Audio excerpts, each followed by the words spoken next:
Hello and welcome back to Bob's Repair Shop. Today we're going to be talking about pickup repair. Now this is a single coil pickup from a bridge position from a Stratocaster our customer came in with, and they said it doesn't work, so we measured it using a multimeter. Now this should measure a certain impedance around 6 or so k-ohms, and as you can see it does nothing. When both checking the leads themselves and on the pickup, it does not work. Now the first thing you do when inspecting a pickup to see whether or not it's broken is just inspecting the outside of it to see if the wire itself is broken. And as you can see on the top of the plate there is a slight gash, and if you look at the pickup itself, the gash is considerably bigger. Now what we have to do in order to fix this is we have to replace the coil on it. Which means we're going to rewind the pickup. This means taking all the copper wire off and adding new copper wire.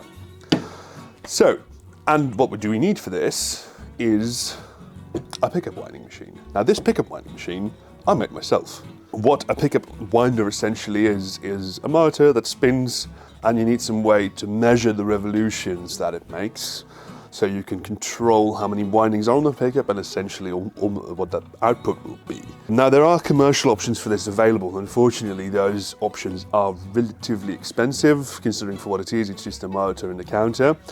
So this thing I thought to myself, I can do this myself, so I built it myself. And essentially what it does, it is motor, it spins either clockwise or counterclockwise. You can control how fast it spins. It can spin very slowly or rather fast. Fastest setting of it is 1200 revolutions per minute. That sounds like a lot, but a pickup consists of roughly 5000 turns, so taking a pickup still takes a few minutes to do. And I also attached to the spinner is a magnet and a counter, and every time the magnet passes the counter on the display goes up. So therefore you can very precisely control the amount of turns that are on the pickup. But first, we need to get all this old copper wire off. And that's as easy as taking a knife, taking your pickup and removing the wire. Now this pickup is wax potted. You can see some residue from the wax. I don't have my wax potting set up here because I need a stovetop to do wax pot. Now wax potting helps counteract noise on pickups, microphonic noise.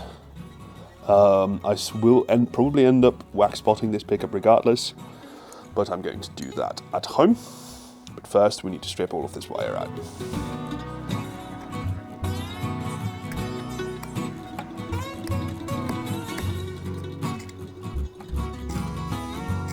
And now I've taken a very considerable amount of copper wire from this little pickup. The next thing we do is, unfortunately, we have to toss this copper wire away. There's nothing we can do with it. Next step is taking the wires off that were on there, which is easy as passing them through, because they were on there to make sure that they are secured better. And there is going to be a little bit of wire stuck to here. We're going to be making sure to remove that as well. It's probably very hard to see on camera since this is 42 gauge wire.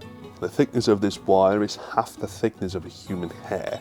So next thing I like to do is just go over the entire thing with some very fine sandpaper. In this case, I'm going to grab some 800 grit probably. Yes. And just go over all the edges to make sure it's smooth all over.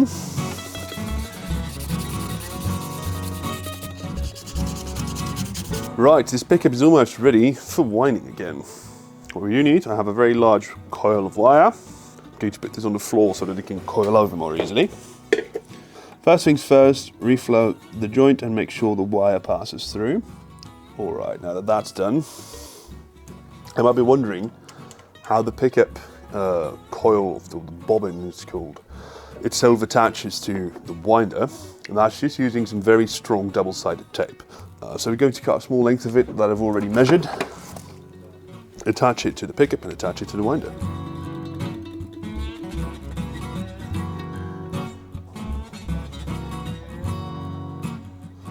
Make sure it's attached properly because this thing is going to spin very fast and we do not want to pick up flying.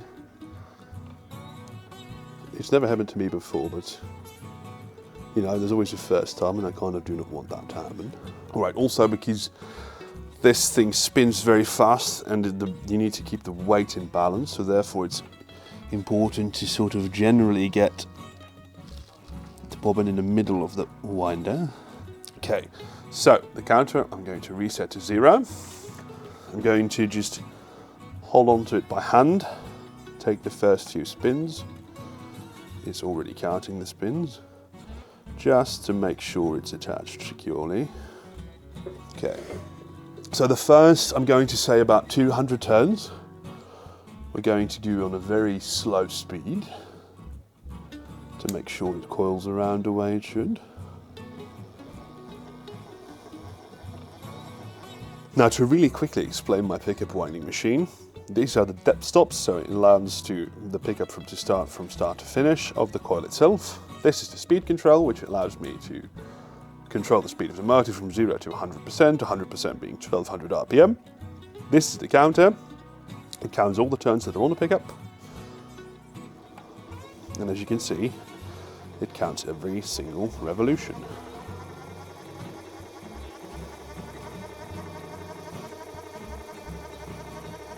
That seems excellent.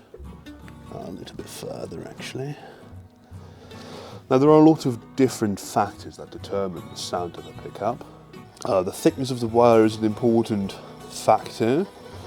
All things that are also very important is the winding pattern.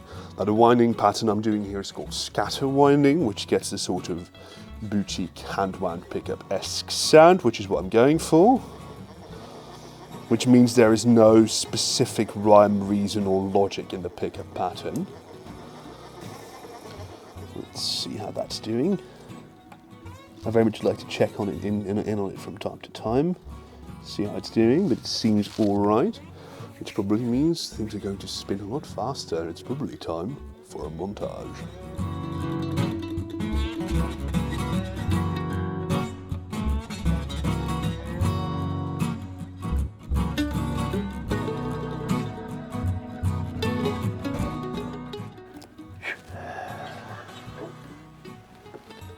Now, after quite a bit of turns, 80 to 158 to be exact, the winding process itself is completed.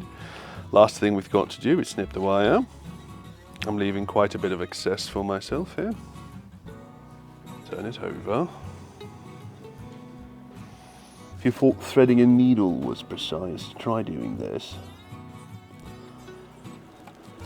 All right, almost there. And just like that, our pickup is complete. Only one thing left to do, and that is attaching some leads to it. Now I could reuse these leads, but they are a bit short, so I'm just going to cut some new wire. Now that I've attached the wires, we measure our pickup, and the impedance is right about 5.3K, I'd say, which is right where we expect a vintage hand-wound Strat coil to be. So with that, I'm satisfied. That's a pickup rewound, and it can go back to the customer. I want to thank you very much for watching this episode of Bob's Repair Shop. We'll see you next time. Don't forget to like, subscribe, and ring that bell. See ya!